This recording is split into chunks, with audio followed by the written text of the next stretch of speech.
తమిళ super star Rajinikanth latest గా కూలీ సినిమాతో ప్రేక్షకుల ముందుకు వచ్చారు. లోకేష్ కనగరాజ్ డైరెక్ట్ చేసిన ఈ సినిమా జస్ట్ యావరేజ్ గా నిలిచింది. కానీ భారీ హైప్ కారణంగా భారీ వసూళ్లు రాబట్టింది. తమిళనాడు మొదటి రోజు అత్యధిక వసూళ్లు రాబట్టిన సినిమాగా సెన్సేషన్ క్రియేట్ చేసింది. ప్రస్తుతం కూలీ థియేటర్స్ లో రన్ అవుతోంది. నెక్స్ట్ జైలర్ 2 తో ప్రేక్షకుల ముందుకు రాబోతున్నాడు రజనీ.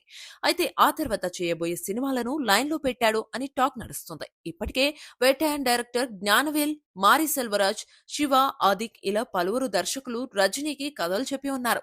అయితే ఇటీవల కూలీ సినిమా డైరెక్టర్ లోకేష్ కనగరాజ్ తో రజనీకాంత్, కమల్ హాసన్ కాంబోలో భారీ మల్టీస్టారర్ గా సినిమా రాబోతోందని తమిళ మీడియా నుండి వార్తలు వెలువడ్డాయి. కమల్ హాసన్ బ్యానర్ పై ఈ సినిమా తెరకెక్కుతుందని కూడా అన్నారు.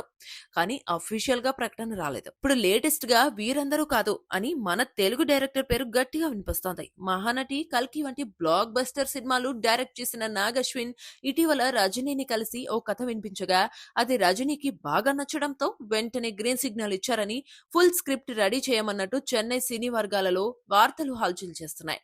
అన్ని కుదిరితే వైజయంతి మూవీస్ బ్యానర్ లో ఈ సినిమా ఉండబోతుందని తెలుస్తోంది.